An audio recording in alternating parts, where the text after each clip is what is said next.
The voice of Husker Nation is on the air. This is Hail Varsity Radio. Insight, opinion, expertise, along with the biggest names talking Nebraska sports.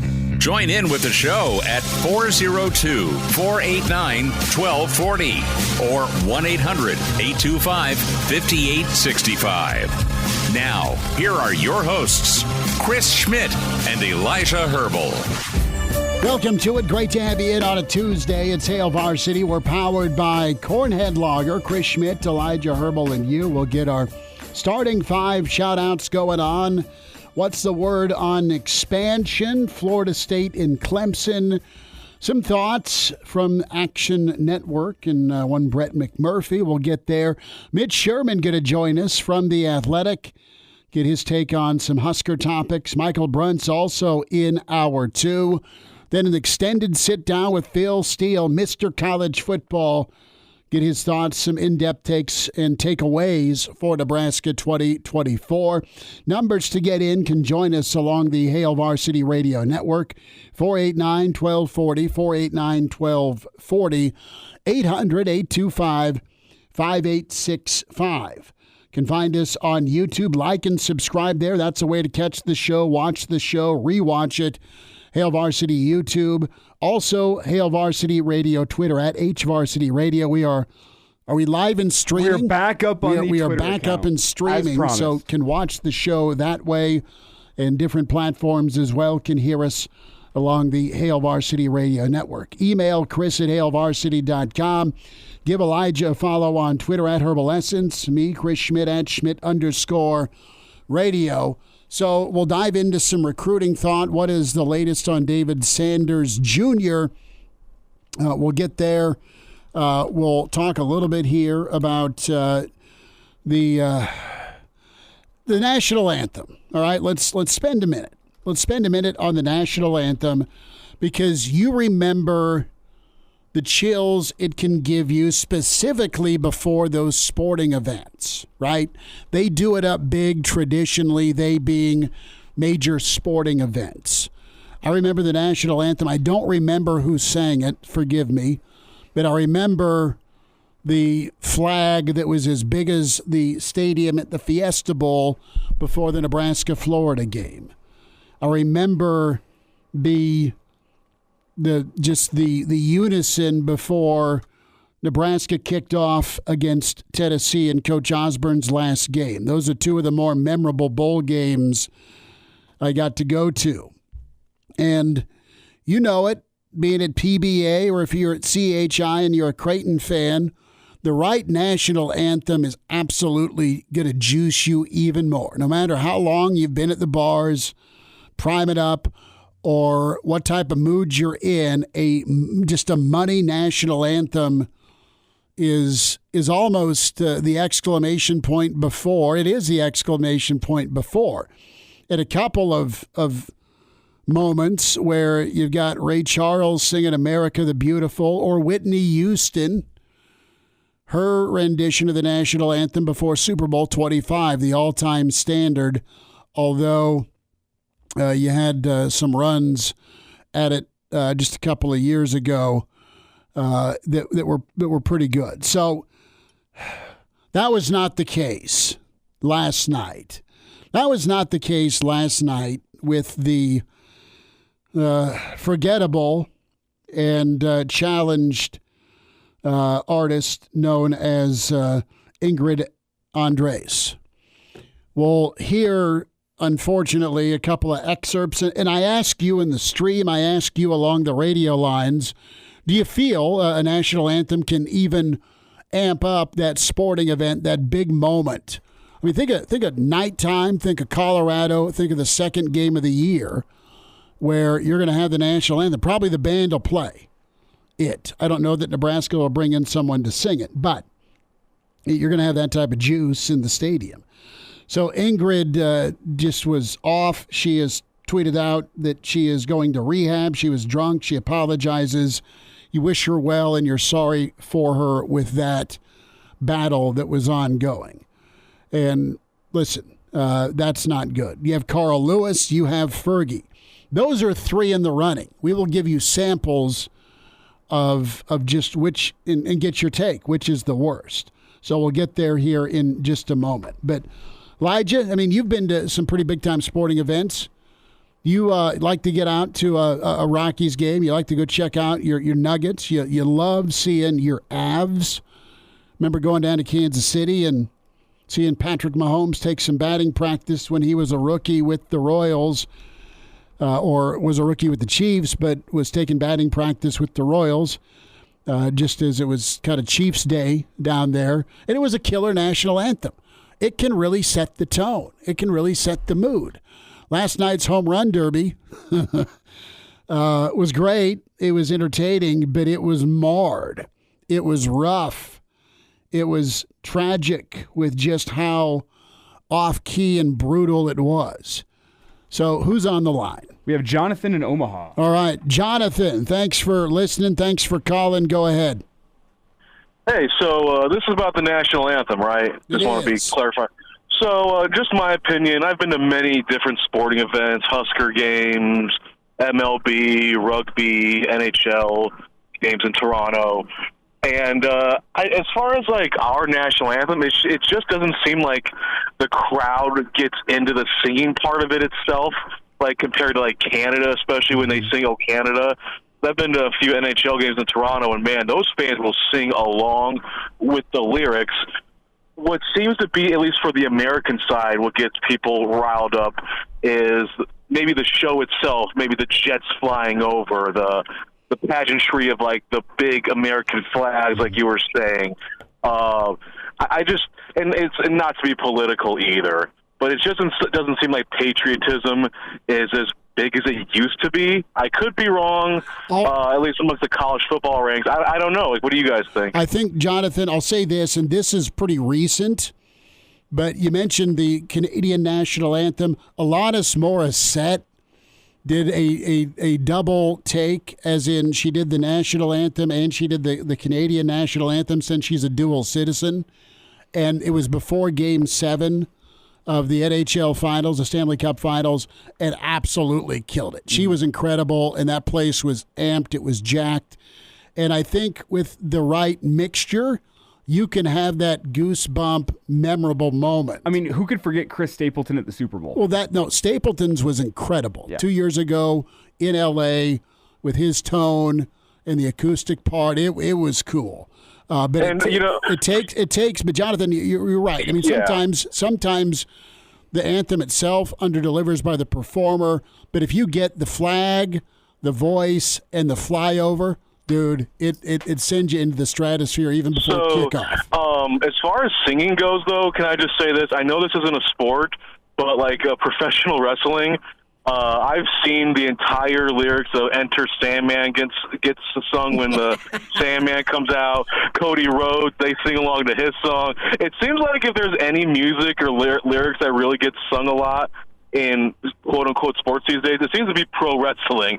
I know you guys aren't big pro wrestling fans, but I would look it up if I were you guys. Some of those fans get really into it. You guys have a good one now. Jonathan, thanks for tuning in. Appreciate it. All right, so I will also say, as a former president of a high school choir, gotta get that in there. Gonna let that one sit for a second. As the former president of my high school choir, member and president. Yeah, the national anthem is a very hard song to sing. So let's lay that out there. Not easy. No. It does. I can't sing, so it does take someone special though to be a professional singer and make it sound as bad as it was last night. Well, let's revisit history, all right? And you tell me what's the best of the worst here. Here's Fergie. How long ago was this All-Star game? About 10 years ago. 10, 12 years somewhere in there. Fergie from Black Eyed Peas, and she tried to do her best Marilyn Monroe impersonation.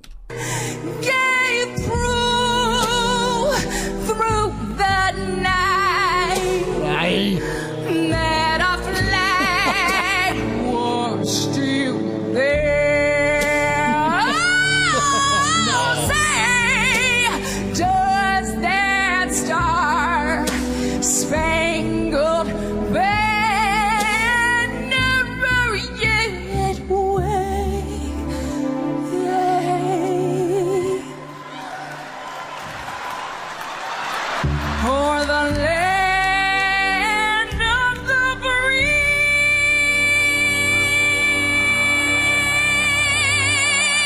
And at least she hits that note. And the home of the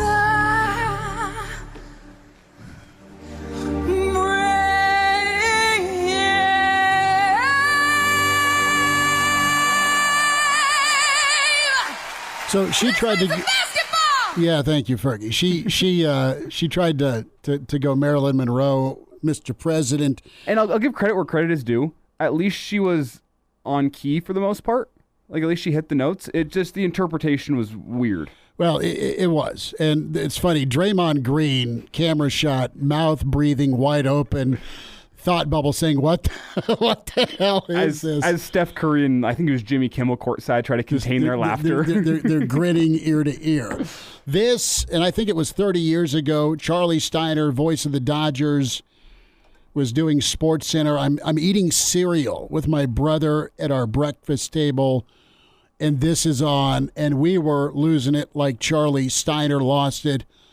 And this is Carl Lewis, the gold medal sprinter turned national laughingstock, with him trying to sing before a Nets-Bulls game. Dirty Harry said in one of his movies that a man's got to know his limitations. Carl Lewis apparently didn't see the movie.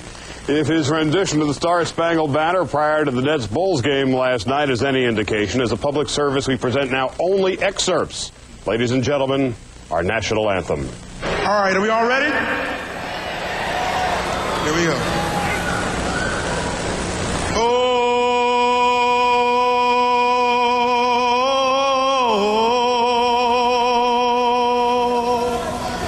Oh, say, can you see? And the Rockets, red flag. Uh-oh. I'll make up for it now. For the land of the free.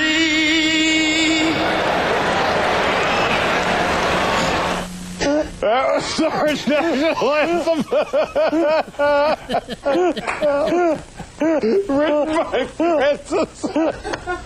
Written by Francis Scott off-key.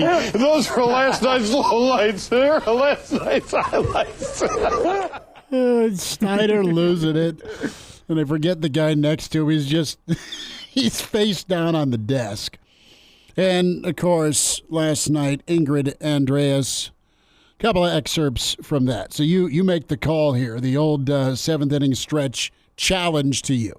And the rockets red glare, the bombs bursting in air, gave proof through the night that our flag was still there. Aye. We're good, or do we? We got one more. You want one more? One more. It's up to you. You want to hear one more? Let's hear one We more. might have to. For the land of the free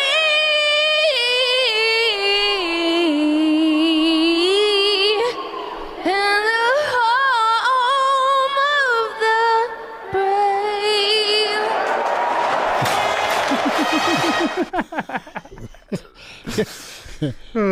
The crowd reacts. Yeah, they're happy it's over.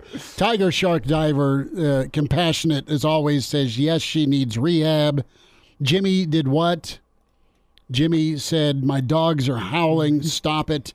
Let's get our starting five. We'll get to football next with Mitch Sherman. And Tiger Shark Diver brings up a good point, saying, I don't think I could drink enough Cornhead Lager to sing that bad. I've gone to some karaoke nights after a few. Mm-hmm.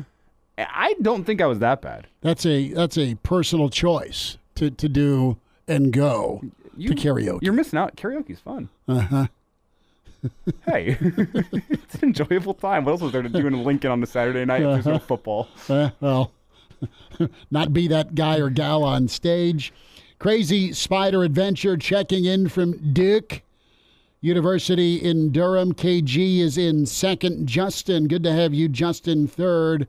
A-Dub says, yo. Broderick in as well. Jimmy is here. Nice and cool, 75 degrees at Casa de Blanco. So, Jimmy, good to have you. You have also in is Patrick. The other Dave says, y'all are early. Let's roll. Mud Flaps says, crazy Husker fans, GBR. NASCAR Eric says, sup, fellas. Jeff is in.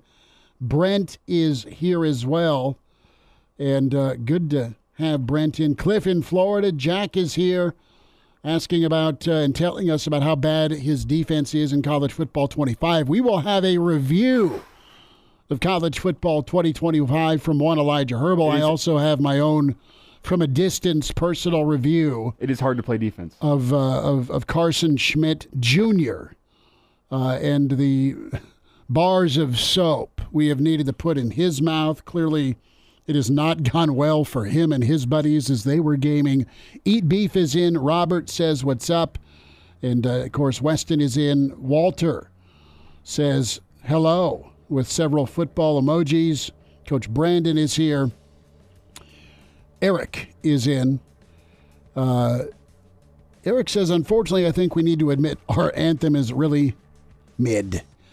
Mitch Sherman is not mid. From The Athletic, he will release the Fury. Football thoughts next to Hail Varsity. It's that time. Psst. Hey, Mitch. Mitchie. We're looking for you, pal. Mitch Sherman from The Athletic, talking Big Red. Unleash the Fury, Mitch. Unleash the Fury! On Hail Varsity Radio. Back into it at Hail Varsity, powered by Cornhead Lager, Chris Schmidt, Elijah Herbel. We welcome in Mitch Sherman with The Athletic. Find him on Twitter at Mitch Sherman. And check out his podcast, the Locked On Nebraska Pod. Mitch, good to see you, man. Thanks for spending a few minutes with us. Good to see you too, Schmitty. Elijah, how are you guys? We're Doing good. well. We are just gearing up for Indy next week, as are you. And then July 31st will be here. Camp will be open, and away we go with a intriguing and potentially exciting Nebraska football season. Mitch, you had the breaking news with grass and athletic director Dannon for Memorial Stadium in 2026. I want to get your take as we look forward with this under the lights, right? We're talking August 3rd. NIL 1890. Yeah. How big do you think this can be for Nebraska? And when I say big, attendance-wise, any speculation on your part? How much money can the Big Red make in the name of NIL that night? Do you know how much the tickets cost? I haven't seen that yet. I think it's $25 a ticket. Pop. Yep. Okay, that's reasonable. I think there could be a lot of people there. That's Yep. That's maybe my initial take on hearing when I hear the ticket price. We've seen other schools do this. Ohio State jumps to mind as one that was ahead of the curve on selling tickets to raise NIL revenue, generate NIL revenue. I think that, when Nebraska does something like this, that it wants to do it big. That's kind of the purpose of having that stadium, other than the obvious fall Saturdays. But when Nebraska has events in the stadium, whether it's a concert or another sporting event, in this case, it's a practice, a football practice that's open to the public. I think they're gonna aim to go big. Now, there's not a ton of time to market this thing, but Nebraska fans generally respond. I could see 10,000 people being there, which is crazy to think about for a football practice, but it wouldn't shock me. And Mitch, one of the things that I keep on going back to with how many fans could show up here is I think back to some of those open Friday Night Lights camps that you had during the Mike Riley years. Like, there was probably a good 5,000 to 10,000 people there to see Micah Parsons absolutely dominate that one Friday Night Lights camp. I understand that was a free event, but if you have that many people going out to watch a high school combine, essentially, I'm doing the numbers in my head of how many people you think would pay that extra $25 to go see an actual Nebraska fall camp practice. I mean, you don't think it'd be more than 10,000, do you? I don't. I mean, they would have to promote it as something bigger. I mean, a spring game is a different thing. It's a whole event. It's a game format. A practice, I'm sure they'll dress it up a bit and do a couple things in the practice that play to the crowd, but you don't have a lot of practices to mess around with. There's not like a throwaway practice on the way to the season opener. They've got to use that time wisely, and being that it's at the very beginning of camp, you're not going to see them. I don't think you're going to see them in full pads unless that's the first day in full pads. Usually it's about 5 days in, so it's not going to be the most exciting thing that you could go do. But I think when you've been football starved for 8 months and gone all through this calendar year here in 2024 without it, and you're 4 weeks away from the first game, there are a lot of people who would pay $25 to just go watch the team walk out of the locker room. That's the best words right there. Football starved. It may be an interesting angle, but it could be tagged with the NIL Big Red / David Sanders fundraiser. I see he's going to take some more visits now before his mid-August commitment, and Nebraska's obviously fighting an uphill battle with this one. Top programs in the country going against the Huskers for the number 1 offensive tackle, number 2 offensive tackle, depending on which recruiting service you're looking at. Yeah, I think there's going to be money there for David Sanders, whether Nebraska raises $250,000 out of an NIL practice fundraising function or not. If he's ready and willing to come to Lincoln, then much like was the case with Dylan Raiola in December of 23, they're going to find money for that guy. People will step up. That's not going to be an issue. Well, what do you think Nebraska's odds actually are, Mitch, for a guy like David Sanders? Nebraska's late into the recruitment here, and I'm not of the opinion that he's going to be just following the money. I think money's a big factor, as it is with most of these top high school kids, though. Do you think Nebraska making its way into the top 4 is a big story or a small story in your eyes in terms of Nebraska's odds to land him? Well, I don't think it's a big story if he picks elsewhere. So obviously, if he picks Nebraska, that's a huge story. But they're not excited about finishing second or third or fourth for 5-star players. That doesn't do anything for you, and nobody remembers down the road if he's at Georgia and hoisting a championship trophy, and Nebraska's sitting there on January 20th going, yeah, hey, we finished second, we finished third for your offensive. No, that doesn't do anything. But right now, because he's undecided or because he's still at large, yeah, it's a big deal. The suspense, just kind of as recruiting stories go, it's always a big deal until it's not. It's chances, if they can get him to come for a second visit, if he'll come back to Lincoln for the barbecue at the end of the month, then I think you have to really take Nebraska seriously. Obviously, if he's taking more visits and doesn't make one of those trips to Lincoln, then you can kind of write it off. Mitch, reaction to Jamar Mosey, spent time at Central Florida, really did an amazing flip at Lee Summit North. And Nebraska wanting to get into that Kansas City region and stay relevant in that Kansas City region. It's been good in the past. They want it to be good in the future. Right. It's big for, I'd say, 3 reasons. One, because he's an accomplished coach and what you're getting on the field. Now, he's an analyst, but now analysts can coach on the field after the ruling by the Division I Council recently. So an analyst is more in 2024 than what an analyst has been in the past in an official capacity. So that's another coach that's added to the mix. I don't know where they want to put Jamar Mosey. That's a good question for Matt Rule when he's on the stage or on the side stage next week in Indy. 2, he's got that connection in Kansas City. I don't think players are going to come to Nebraska out of Kansas City, 4- and 5-star talents, because Jamar Mosey is an analyst in Lincoln. Maybe if it's a guy from Lee Summit North who he coached, it's a factor. Otherwise, he can use his name to help Nebraska get in the door and maybe get some visits, some campers from camp visits from players that it otherwise would not have been able to lure to Lincoln. And that's a big step in then opening doors to get commitments. And then 3, his son, Isaiah Mosey, is committed to Oregon as a 4-star wide receiver in this 2025 class. And we'll really have to keep an eye on that and see when Isaiah has some words to say about this, if he's going to now go back and reconsider that and look at Nebraska. Mitch, Kansas City's a crowded area. Kansas and Kansas State, Iowa State, Iowa. Of course, Missouri is resurgent. Bama and Notre Dame find their way in. So Oklahoma has been good, and Venables really connects well with defensive players.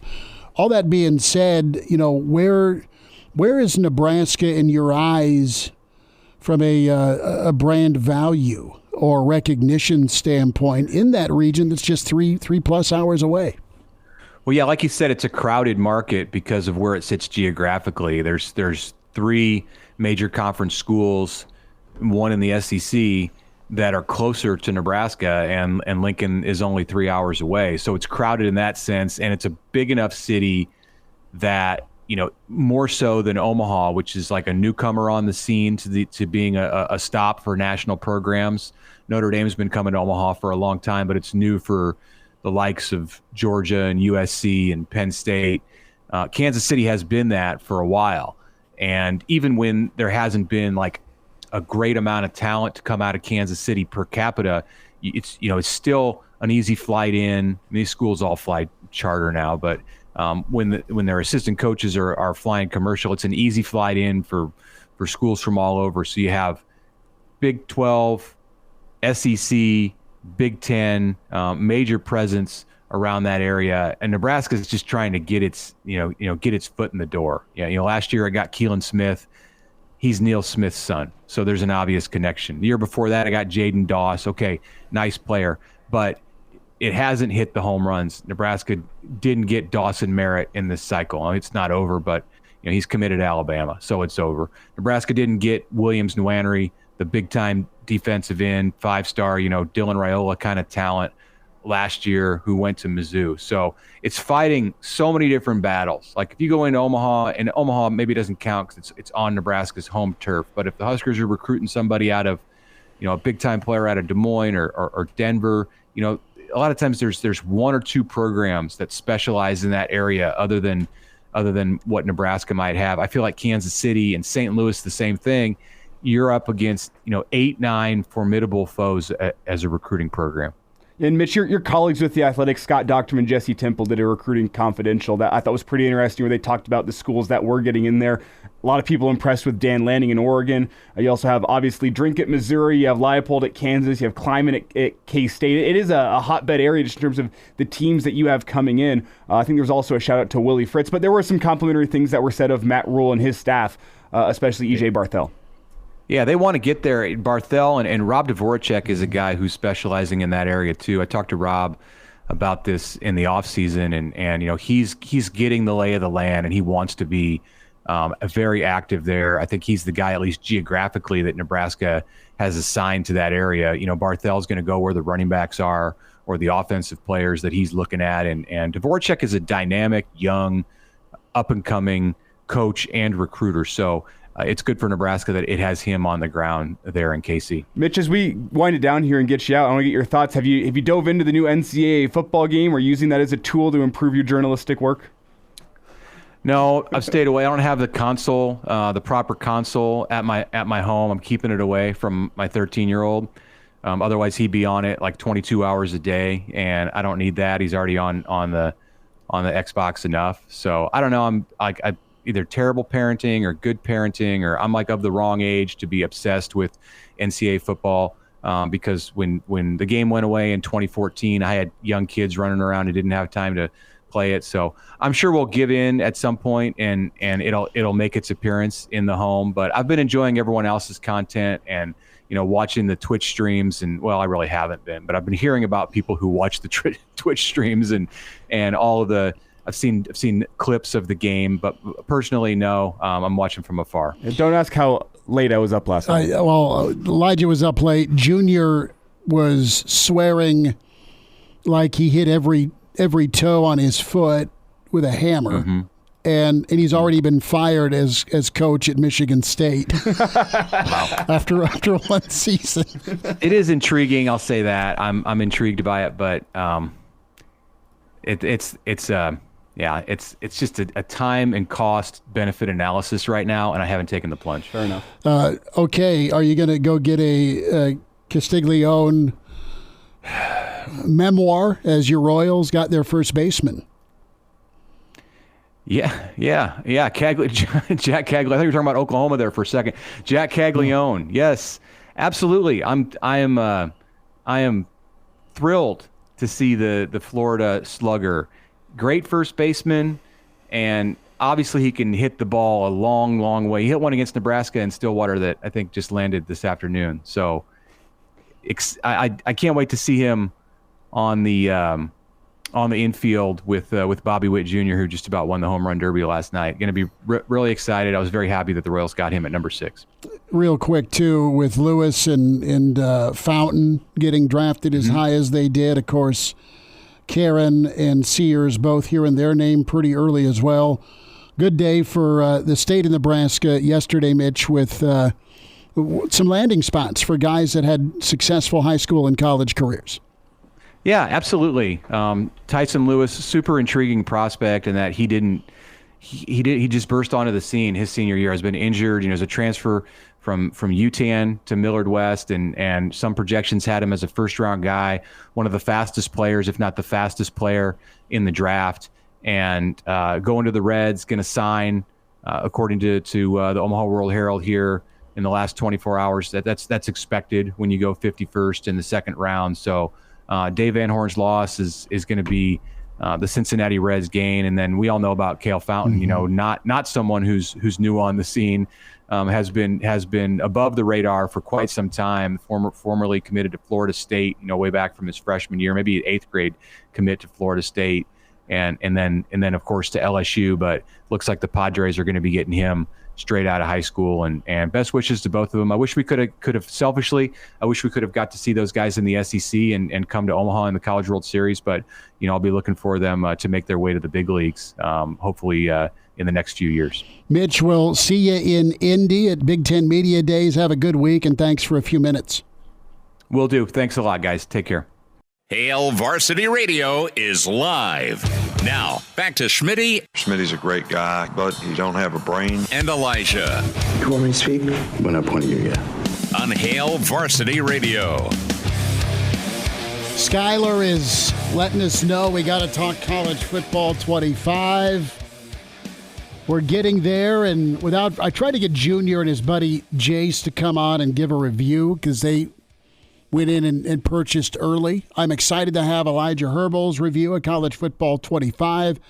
I will probably snake down and give it a go. It's been a long, long time. We're talking PlayStation 2 since I've played a video game. I know. That old. I'm not that old. I just been busy. But Elijah Herbel, take it away. I will say this. I am going to throw Junior under the bus. He has played it, and the kid's pretty quiet until it gets time to play video games, and he asks for a new controller for birthday and Christmas because he busts said other controller. He gets a little angry like his mama, starts throwing things. So he was swearing away, and I'm not proud of that. But, I mean, he was going Joe Pesci this afternoon. We had to kindly tell him to tone it down a bit. Catch the ball. I mean, he's already been fired. Mm-hmm. Already been fired as head coach on college football 25.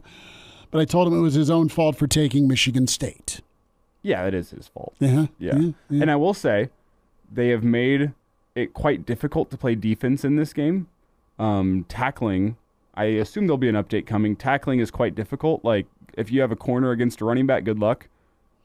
I think Which could be somewhat fair. Aside for 8 teams in college football, it's probably an accurate depiction. It could be fair. The block shedding from your defensive line leaves a little to be desired at times. Makes defense a little hard to play. And there's going to be a learning curve with how to take proper angles defensively. It's not like the old games, but I think that learning curve will come to me here soon. Overall, fun game. I'll say that. Let's lay it out. Was it worth 10 years of wait? No, but am I glad to have it back? Yes, absolutely. It's been enjoyable to play. Dynasty mode's been fun. I haven't dove into Road to Glory just yet. I'm looking forward to that. They get a lot of the ambiance right in a lot of the stadiums. We do have the comment in from Skylar, which he's on the money here. There was some lack of attention. The attention to detail left a little to be desired. The main one that I blame on the game is that they have not updated the tunnel walk. It's still the tunnel walk in Northwest Stadium as opposed to Northeast Stadium. That is one where I say, you know what? Probably should have gotten that one right. However, Nebraska, he says wrong fight song. That's on Nebraska for not sending enough fight songs. They didn't even send Hail Varsity over. Like, Nebraska was supposed to send over assets over to NCAA football, and they did not do their job in terms of the fight song, the band uniforms, the alternate uniforms that you were hoping to wear. From a Nebraska point of view, Nebraska sent over no alternate uniforms, so you just get the classic home and the classic away. And he also brings up that there's too much white in the sea of red. That's a good point, but, I mean, I don't necessarily blame the creators of that game for putting too much white in the crowd. The crowd's important. Let's ditch the aesthetics. But is there maybe a look-see into some Nebraska offense? A little Tebow influence. And I wonder how much Nebraska sent over to them from that point of view as well.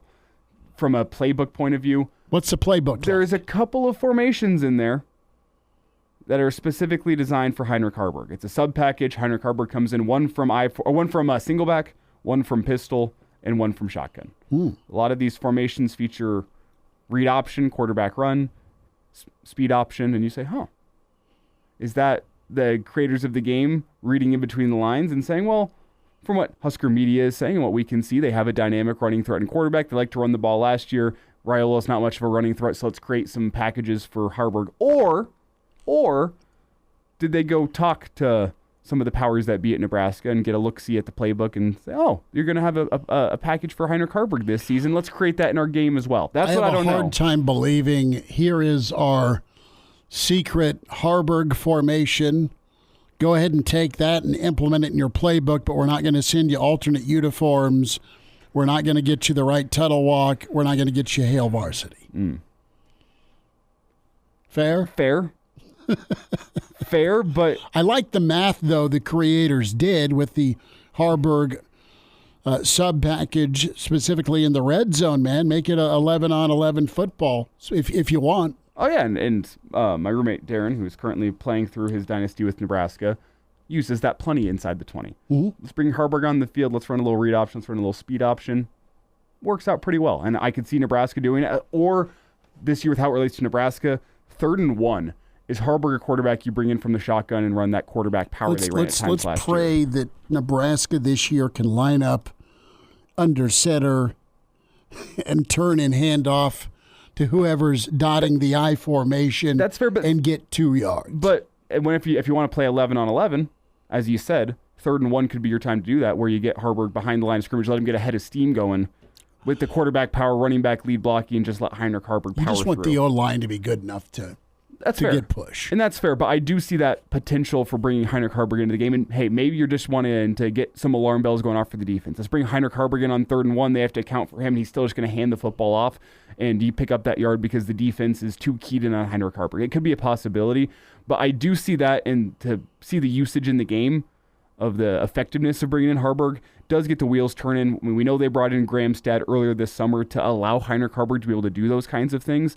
I am curious to see how this actually gets implemented once the fall rolls around, once it's UTEP, once it's Colorado.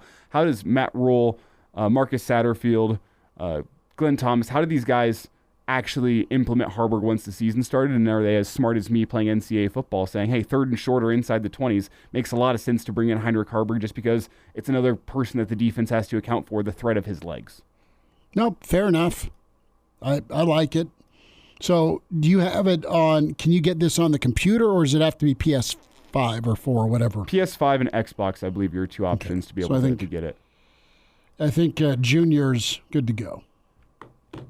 I think he has both or one. I don't know, dude. Awful parent here. Forgive me. You got to take him on one-on-one. Get the exhibition going tonight. I recommend you should play Army-Navy. He's working, and he got grounded yesterday. Ooh, for what?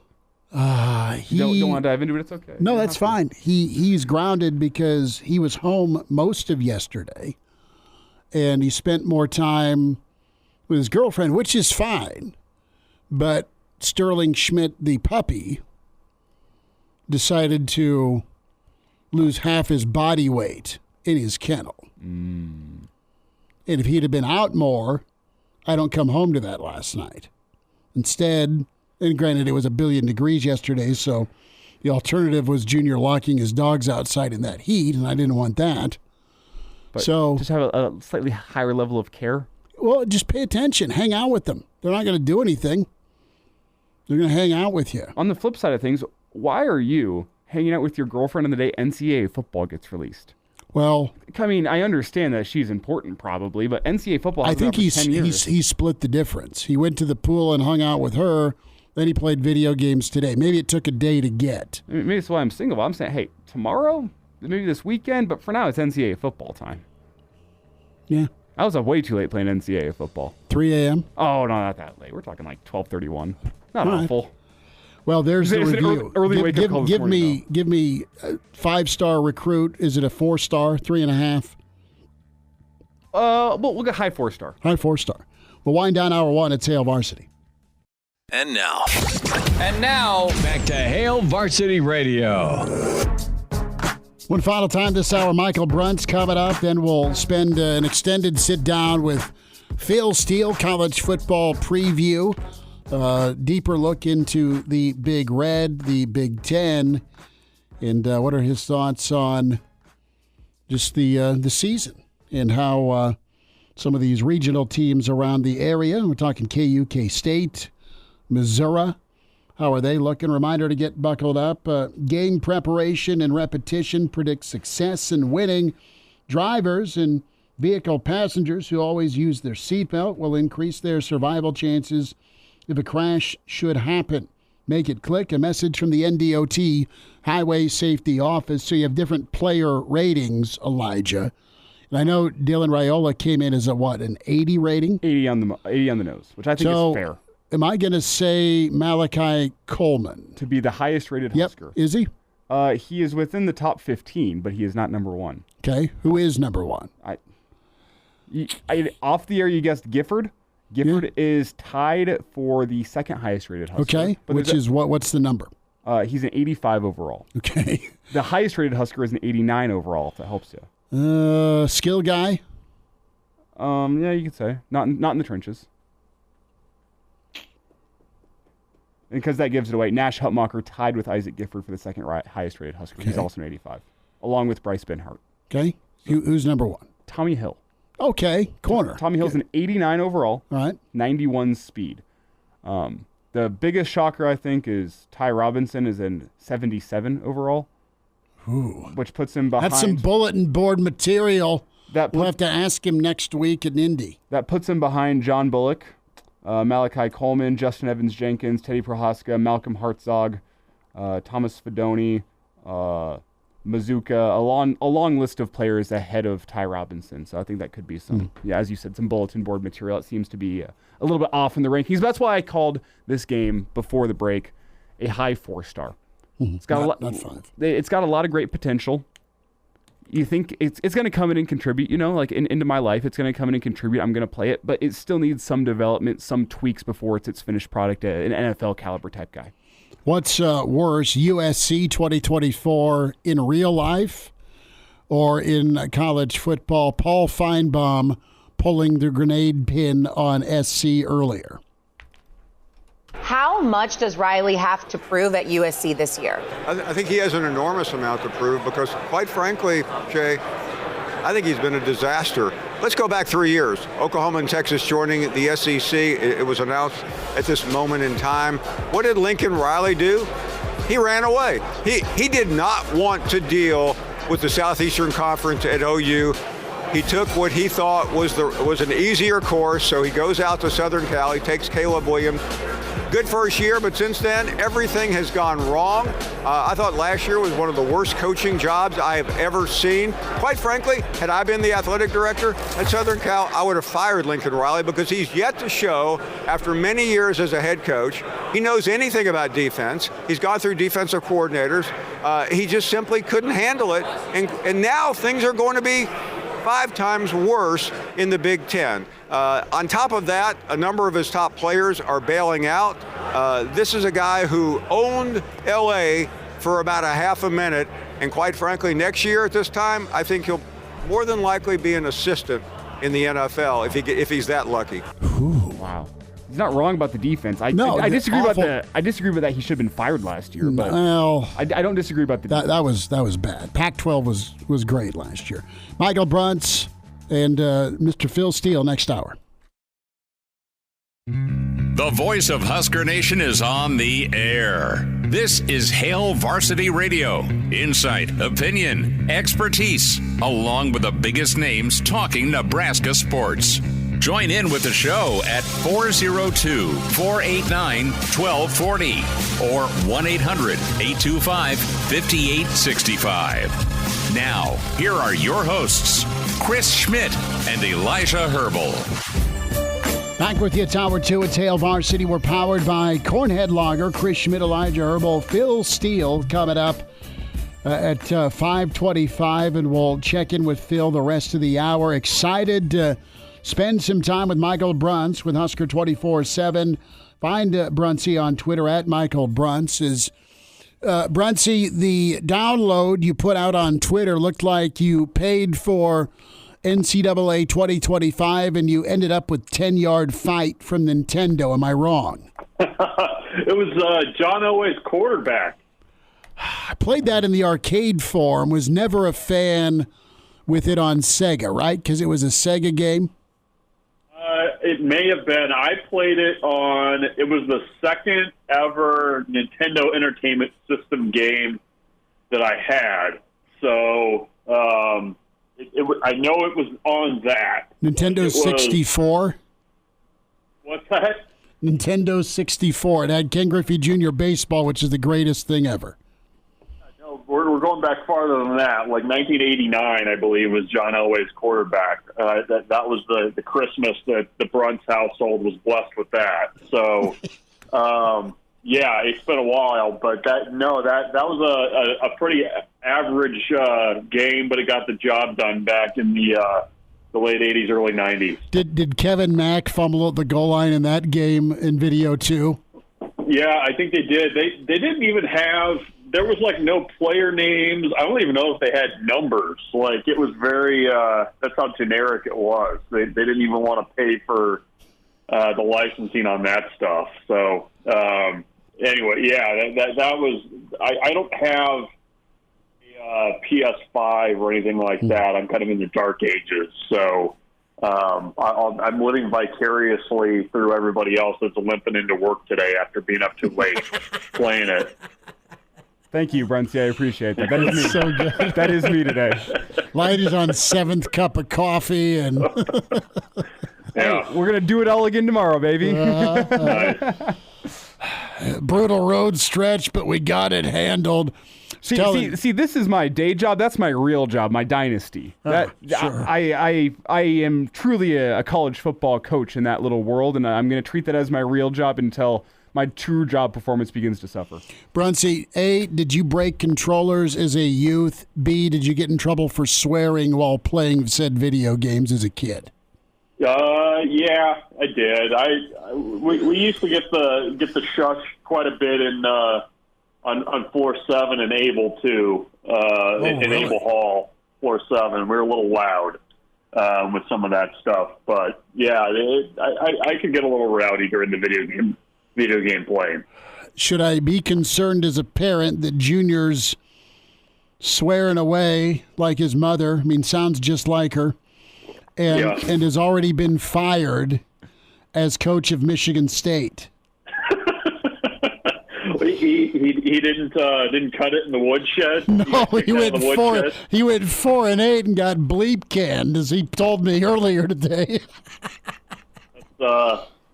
They got high expectations up in East Lansing, I guess. Well, so that's too bad. That speaks to the realities, I think, of modern college football, Michael, and that you really do have to get that turnaround moving quickly with all your options in the transfer portal. You got to get working quickly on recruiting. 4-8 season, if you're trying to rebuild a program, can sink you if the product on the field does not look better. The natives in East Lansing and other locales get a little mad, huh? Well, let's talk some recruiting, and want to get your thoughts, Bruntsy, on David Sanders Jr. I know he's taking visits. Time will tell if Nebraska's part of that visit list again. He's been to Lincoln once for the Mother's Day weekend showcase. He's been multiple times to Tennessee and Georgia and Ohio State. But, you know, his connection with Dylan Raiola, pretty awesome. And that got him originally to Georgia. And you know what? Nebraska's still in this thing. What's your intel/feel on Nebraska in this race? Yeah, I mean, Nebraska has been, playing from behind for pretty much the duration of this recruitment. I mean, that's kind of the reality of the situation for Matt Rule, and obviously, like you laid out the visits, he's been elsewhere multiple times, and I think that's generally a good predictor in recruitments of who's kind of trending there.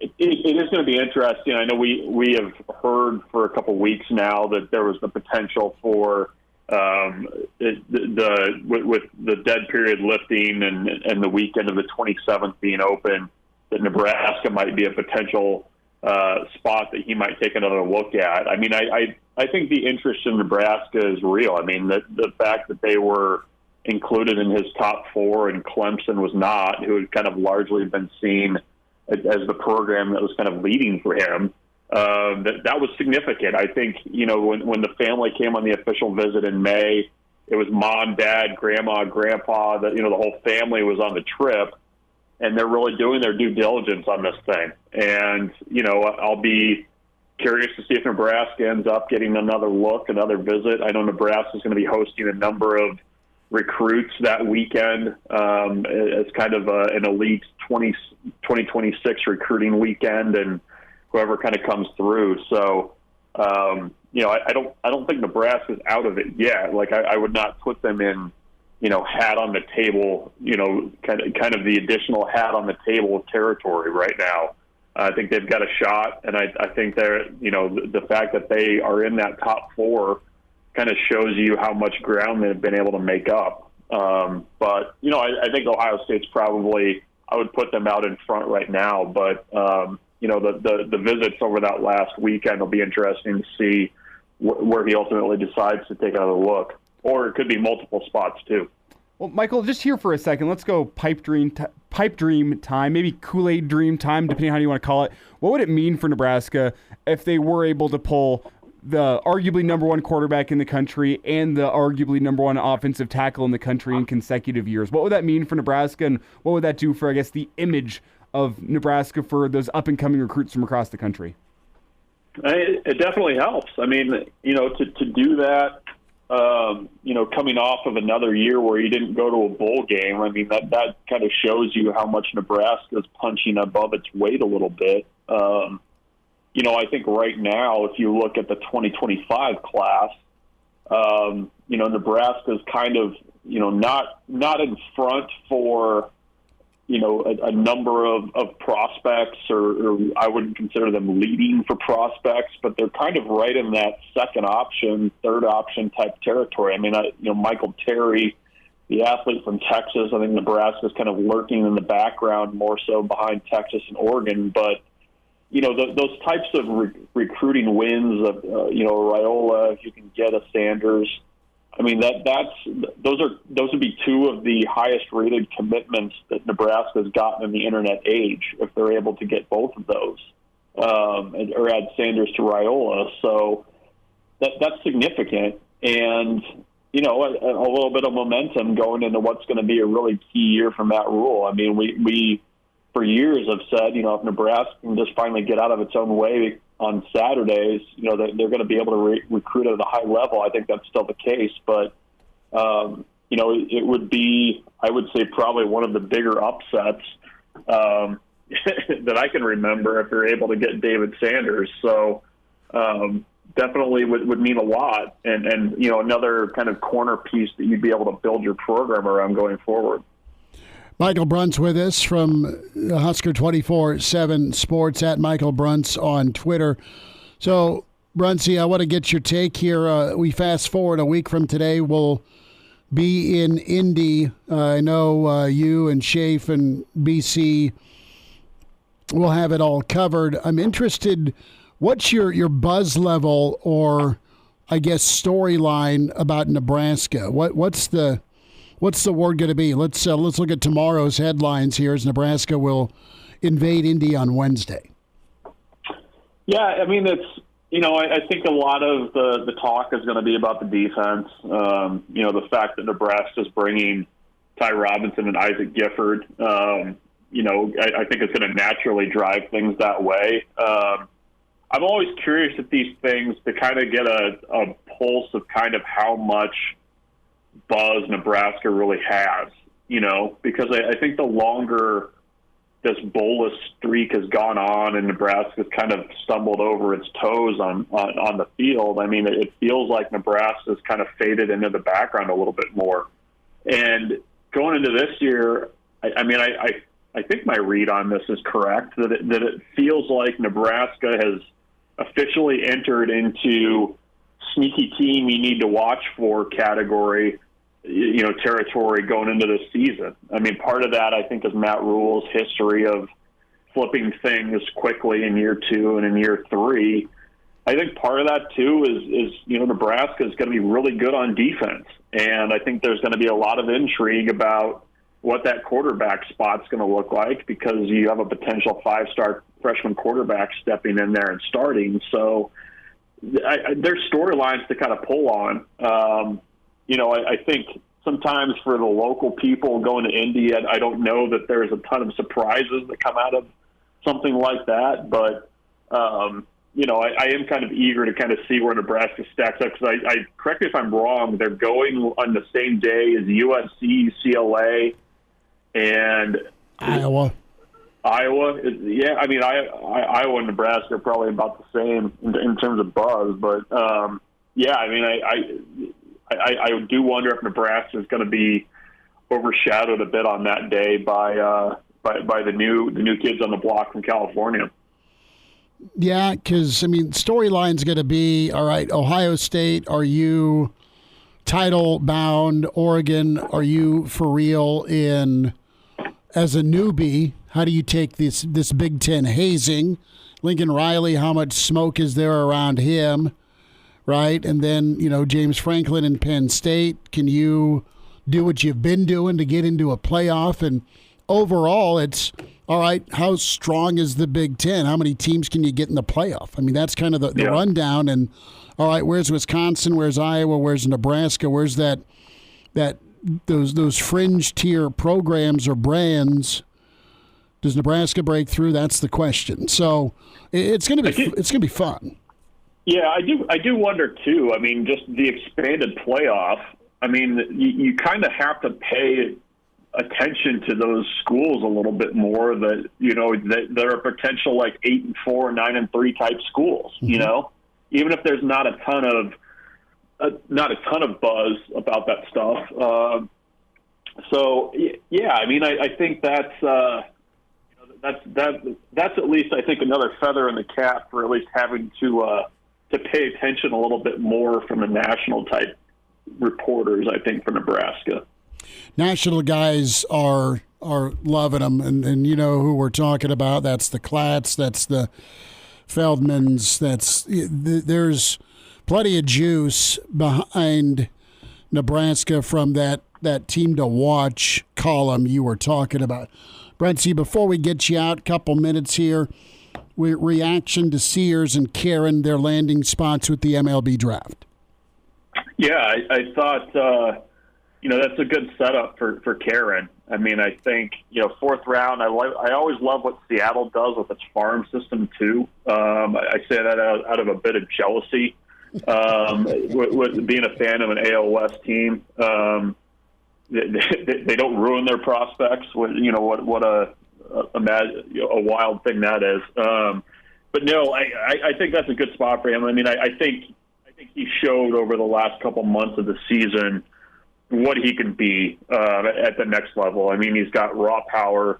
He's tremendously improved as a defensive catcher. And I don't think there was much drama about kind of what his plans were. If he was going to be picked on the second day, he was going to be gone. And I think Nebraska kind of has known that for a few months, that things were headed that way. So, good for him. And then, Brett Sears, I mean, what a senior year. You know, he's a 24-year-old right-hander with, you know, a low 90s fastball. You know, he's a little bit of a dime a dozen there, but a great opportunity with Atlanta and just another former Husker in the Atlanta system. I think that makes 5 now that they've got at various levels in that organization. So, you know, with Tara, not a surprise. Sears is already out the door. So, you know, Nebraska made it relatively scathed through the draft, and you kind of start turning your attention to next season and what's coming back. I mean, it's basically everybody from the lineup that counts is back. It's just going to be a matter of how you replace Sears and Friday night and kind of figure out your weekend stuff. Also, quickly here, Bruntz, about 30 seconds, your quick reaction. Nebraska hadn't had a high school baseball player drafted since 2019. That's changed. Tyson Lewis from Millard West, as well as Cale Fountain from Norris. Yeah, I mean, 2 guys that are tremendously talented. You know, obviously, you know, long time commits to SEC programs, and you know, good for them. I mean, I think it's goes to show you that you know the quality and level of baseball in this state has improved a lot over the last decade or so. You've seen a lot more SEC programs dipping into Nebraska. High school players in Nebraska have gone on, you know, nationally and done really well in national type tournaments. And you know, that's only good for the state that those kids are going and having success and are going to try their hand at pro baseball. So, you know, best of luck to them. And like I said, I mean, I think, you know, that it's an arrow up for you know, high school type baseball in Nebraska right now. Michael Bruntz with us, Husker 24/7. Bruntz, we'll talk soon. Thank you much. Sounds good. Take care, guys. And now, back to Hail Varsity Radio. Back into it. It's Hail Varsity. We're powered by Cornhead Lager, Chris Schmidt, Elijah Herbel, the college football GOAT. Let's talk to him. It's Phil Steele with this college football preview 2024 out, the digital version. And, of course, get to your Barnes & Noble book stand today at Phil Steele, 042 to follow Phil. Phil, we're under 50 days till kickoff, man. How you doing? I am doing great, Chris. This is my favorite time of year. The magazine is so stressful, the 7 months putting that thing together, a constant deadline. Now I'm just kicking back, doing 6 to 8 radio shows a day, maybe working 50 hours a week. It's like being on vacation. Well, hey, you know what? One man's vacation, another man's enjoyment. You know what? It beats working, right? Talking college football. And a lot of work went into this and has gone into it for decades for you. And I want to start with Nebraska. So much excitement, Phil, for this season, for Matt Rule, for Dylan Raiola. I mean, we'll get it all covered. But you do just a marvelous job of data collection and analysis, and then you put it forward, you call your shot. You get pretty close with coaches. Matt Rule and you go back a lot of years because you talk to the majority of college football coaches, and Rule's been pretty good to conversate with, I would assume, all the way back to Temple for you. Oh, absolutely. Definitely one of my favorite coaches to talk to, going back to Temple, going back to Baylor. In fact, this year, Chris, I led off the conversation with, hey, Coach, you've improved your record your second year by an average of close to 5 games, so you're saying you're going to have a 10-win season? And he said, Phil, those are your words, not mine. And I was like, okay. But, yeah, always great to talk to Coach Rule, and it's good to, you know, I was very happy to see him return from the NFL because I don't really follow the NFL that much. I'm a college football guy, so it's good to have him back in college football, and you know he's going to do a great job here at Nebraska. He is really talented at roster building. He's really talented at evaluation, but he's probably most talented at communicating, and he's able to connect well with kids and players and get them to go. On your scale of optimism, what number does Nebraska hit? 1 out of 10? I'd have to go I'm going to go 9, and it would be 10, but I've called for Nebraska to make a bowl game a couple times since 2016, so a little gun-shy in that respect, but I've got them the number 2 most improved team in the country. I'm very, very confident that this team gets to like an 8 or 9 win season this year. I think when you look at the offense and defense, and Matt Rule being the head guy, Dominic Raiola coming in at the quarterback spot, this is a team that's geared to finally break through. It's Phil Steele with us here on Hail Varsity Radio as we look at Nebraska, his preview, and we'll look at some other teams as well a little bit later here. But, Phil, I want to get your thoughts. There are some unknowables with this Nebraska team, and there's unknowables with every single team in college football. But I want to get your thoughts specifically with Nebraska. What are some unknowables that you think will determine whether it's a 6-6 type season, an 8-4 type season, 10-2? What do you think those unknowables are for Nebraska here this year? I think, if I'm going to look at it closely, and first of all, I have all 8 units ranked in my top units in the front of the magazine, so they're pretty good in that respect. But I would have to say special teams was a little bit of a surprise last year. I was surprised they only ranked number 96 in my special teams rankings. They do have their key guys back, so they should show improvement. That would be a question if they do show that improvement, but you would think with the better depth it should. And then maybe take a look at the receiving core, which I like the talent. I mean, Nayor is a big-time pickup. Banks is a big-time pickup. But we need to see it on the field with Nebraska before you anoint it as a big-time position. Phil, the bugaboo, and Matt Rule in the last meeting we had with him shouted out Phil Steele. I think it might have been one of the sit-downs he did with either Klatt or another college football insider, and he talked about your magazine and the topic of turnovers. You include that, and that has been a monster Achilles heel for Nebraska. It was last year. And go in depth a little bit here with the turnovers, and when you've seen teams make that jump or take a breakthrough season, that turnover's going to be on the plus side or at least even. Nebraska has been negative. They haven't been plus since, I think, the Levante David era. I mean, it's been years. It's been years for Nebraska to be on the right side of the turnover bug. Yeah, and Chris, this is actually the 30th year of the magazine, believe it or not. I'm a little stunned at that number. Naturally, I started the magazine when I was 8. But, when you when you take a look at that first year, 1995, I had it, I think it was 188 pages, not the 352-page behemoth that it is today. And it was black and white, and it was a newsprint. And I had one metric article in there, just one.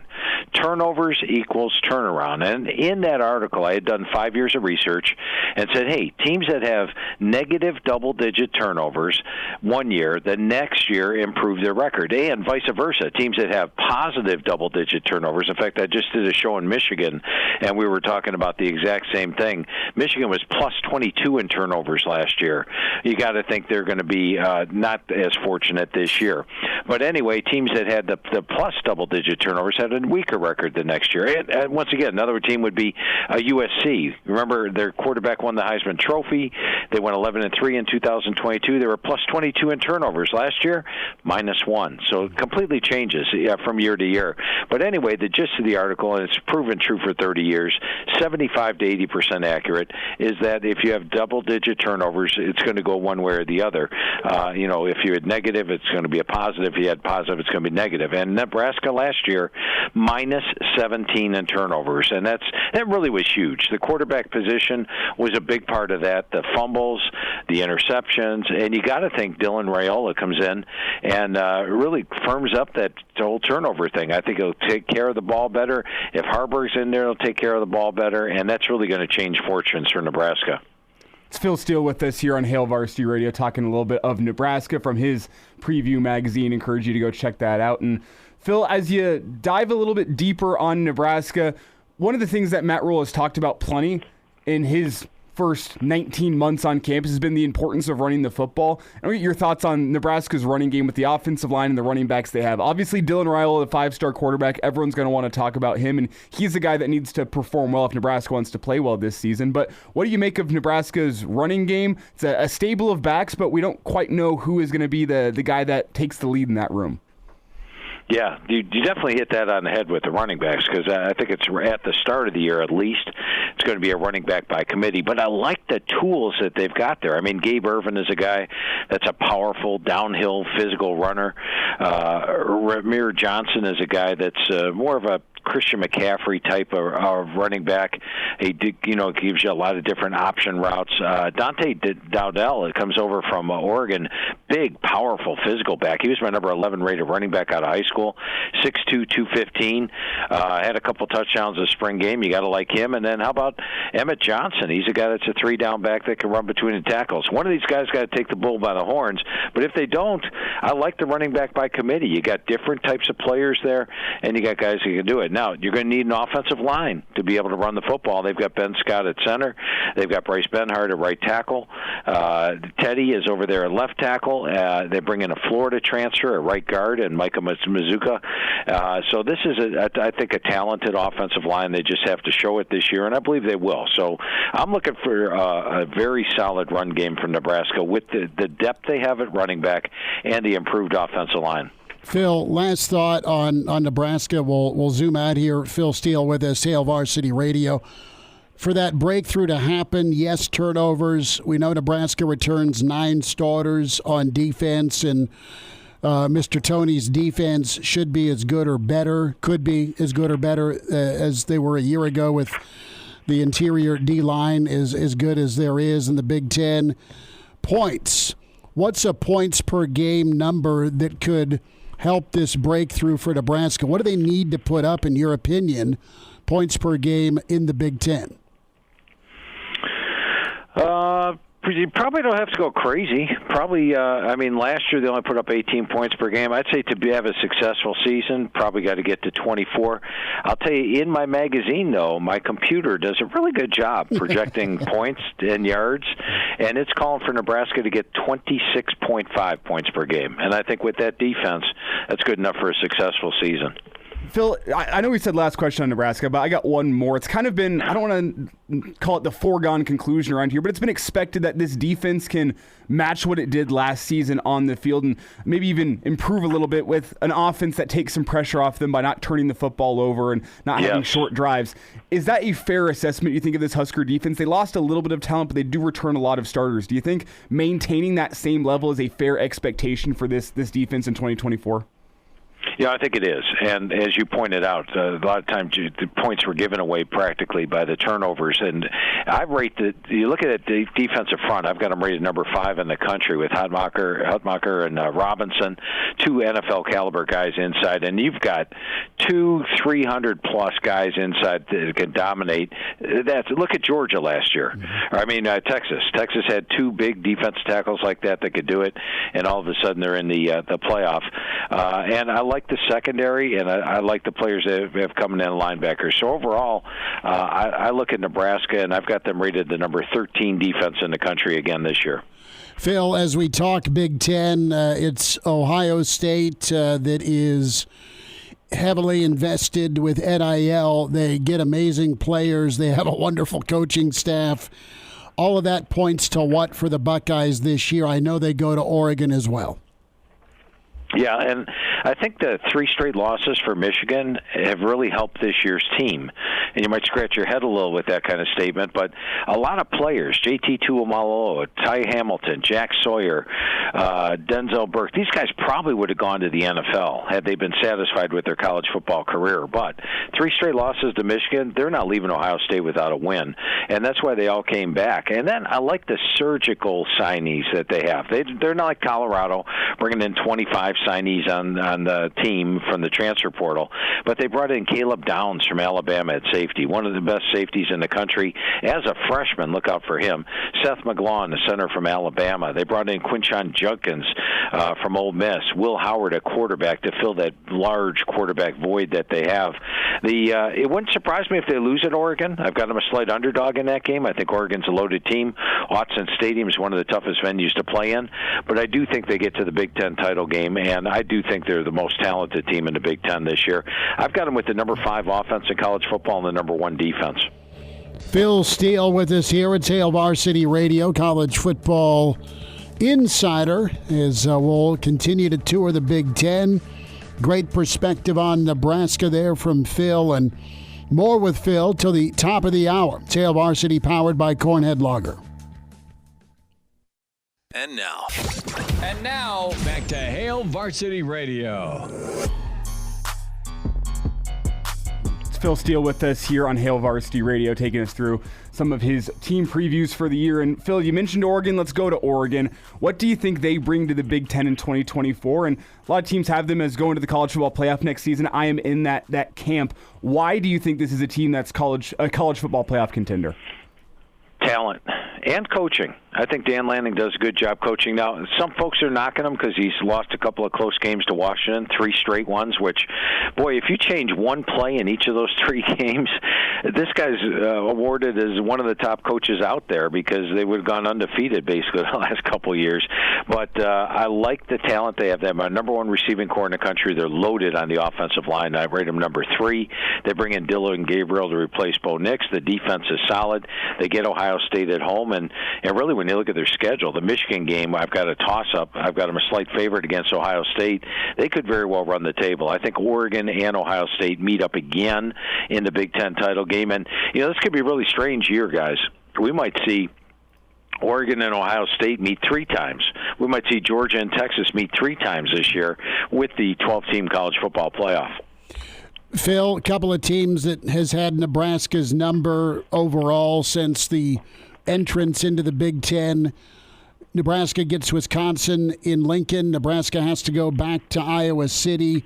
What's your outlook for the Hawkeyes? Can their offense help their defense? And with Wisconsin, what's year 2 look like for Coach Fickell? Well, Wisconsin's not quite as experienced as last year, and they play a tougher schedule than last year, so I'm not expecting them to be a player in the Big Ten as far as competing for it. A lot's going to depend on Tyler Van Dyke at the quarterback spot. Now, last year, Mordecai got injured, Braden Locke filled in.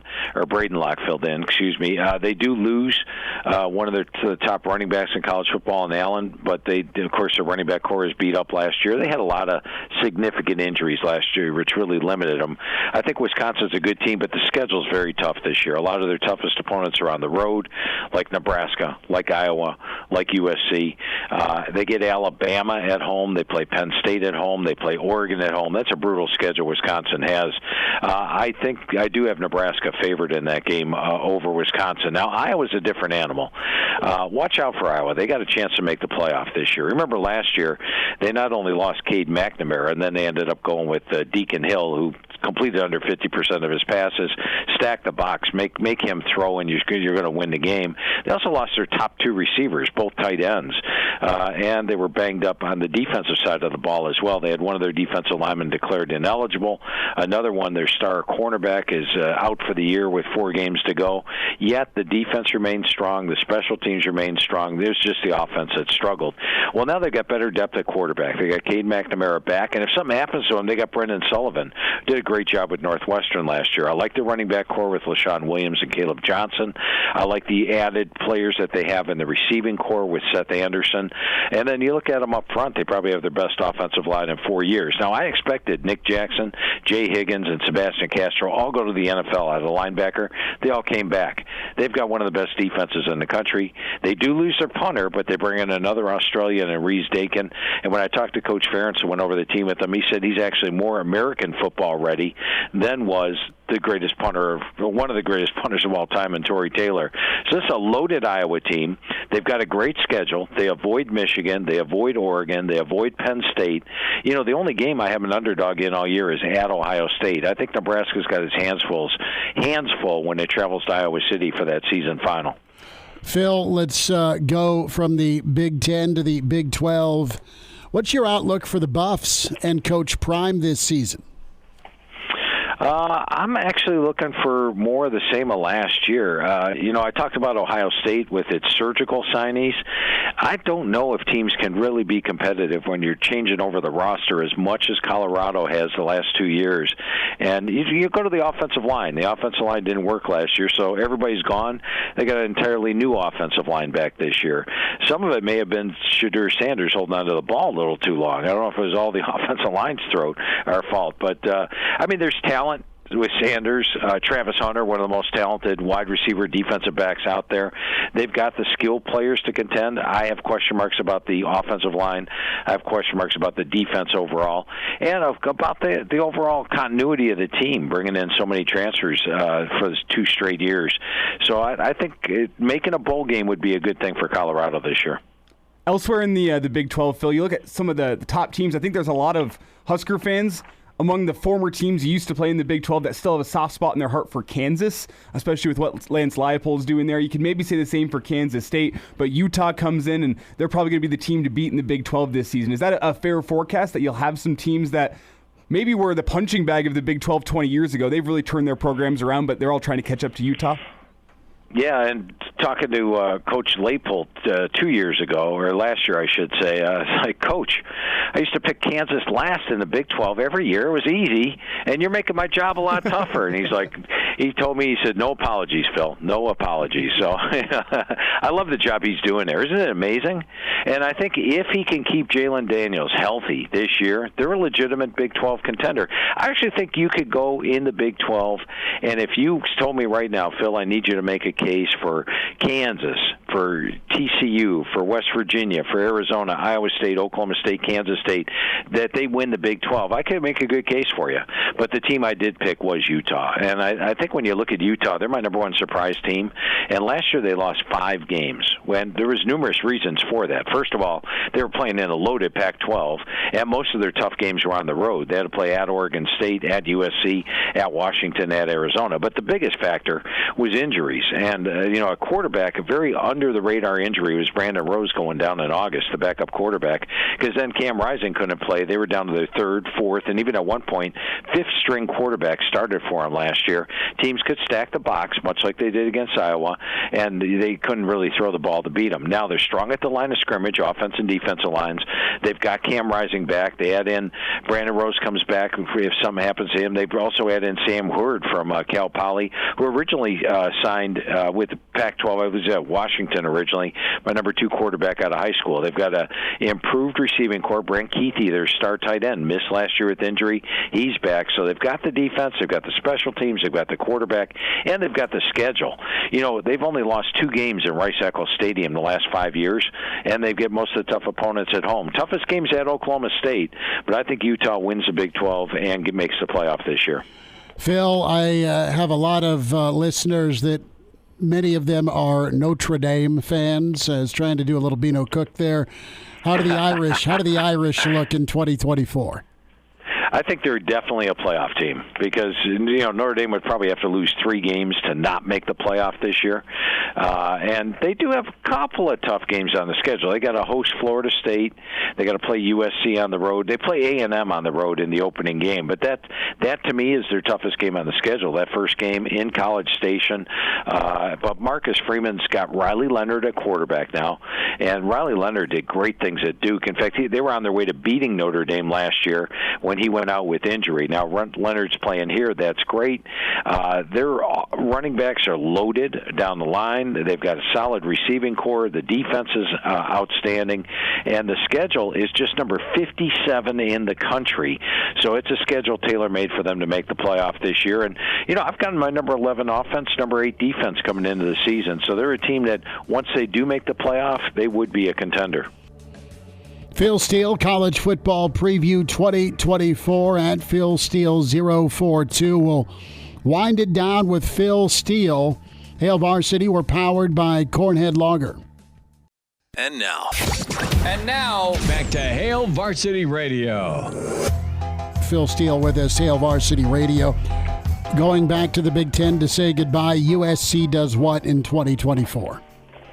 I think USC actually has an improved record over last year, despite losing the Heisman Trophy winner. I mean, let's face it, they collapsed down the stretch last season. Big losses to Washington, Oregon, UCLA, before rebounding in the bowl. But how about that bowl game for Miller Moss? 6 touchdown passes. They got Maeva backing them up. That's solid. And the thing I like best about USC this year is actually the improvements you're going to see on defense. They bring in UCLA's defensive coordinator, Denton Lin, and they bring in some UCLA transfers to add to it. Cornerback John Humphrey comes in. They add in a couple other starters from the UCLA team, like Kamari Ramsey at safety. I think they'll have a much improved defense this year. They have Miller Moss at quarterback, and I think they topped last year's 8-win total. Now, I wouldn't put them in the contending role of the Big Ten. I don't think they're up there with the Iowa, the Penn State, the Michigans, the Oregon, and Ohio States, but I do think USC will have a pretty good year. Phil, I know we said one more thought on the Big Ten as we say goodbye, but I got one more for you. There seems to be a trend that I've noticed every single year in the Big Ten. That's that there's one team that's picked near the bottom of the conference that surprises everybody and ends up being a player in the Big Ten. Maybe not a contender for a Big Ten crown, but at least a player. Whenever you look at the candidates this year, Purdue, Indiana, Minnesota, Illinois, Northwestern, Michigan State, Rutgers, which of those teams strikes your fancy as being a team that could be a contender here in 2024? Yeah, a contender might be a bit of a stretch, but a team from the bottom that I think can be a player this year is Rutgers. And I asked Coach Schiano when I talked to him, like, Coach, what'd you have to do to get this schedule? Because they do not play Michigan, Oregon, Penn State, or Iowa. They actually have by far the best schedule in the Big Ten this year. They also have a team that, when you look at them, I mean, they are talented. They have my number 8 on my experience chart this year. They have 8 starters back on offense, 8 on defense. If they get good play out of Ethan Kelly McManus, they're in good shape. Now, if you watch Kelly McManus in Minnesota last year, you're like, well, they're not going to get good play, right? But 2 years ago, when he was paired with Kirk Soraka, he had a really good year. In fact, I thought the Greek gunslinger was going to have a good year last year, but Soraka left for Rutgers, and he struggled in the different offense. I think if Kelly McManus plays well, they've got one of the more underrated running backs in the country in Kyle Monangai. The defense is solid. The offensive line, not quite up to where Schiano wants it, but really, really good and really improved, and you got to love that schedule this year. So watch Rutgers to actually be one of those teams that goes from the bottom of the Big Ten towards the top, upper half, let's say. Phil Steele, College Football Preview 2024. Find him on Twitter at PhilSteele042. Get to Barnes & Noble. Phil, the website, if folks want to order digitally, how can they do that? Yeah, that's philsteele.com. And as you mentioned, Chris, Barnes & Noble is the only place to pick it up, so don't waste your gas looking around for it. 352 pages, 2 full pages on each team, Barnes & Noble. But philsteele.com, if you order the hard copy, I charge you a shipping charge because it costs to ship things, but I give you the digital for free, or you can just order the digital. And the good thing about the digital magazine is we actually update it all the way through the start of the season. As an example, just yesterday, Coach Tedford stepped down to Fresno State. We've already got the page changed on the digital version, and we update you with injuries and things like that. So philsteele.com or Barnes & Noble are the 2 places to get it. Phil, appreciate you much. Always great to talk some college football with you. Always great talking football with you, Chris, and enjoyed talking with you as well, Elijah. Gotta love Phil Steele. 45 minutes. God bless him. Back tomorrow at 4. Spotify, iTunes, Google Play for the podcast. Download and subscribe. Hail Varsity YouTube. And back tomorrow at 4 with Hail Varsity, powered by Cornhead Lager.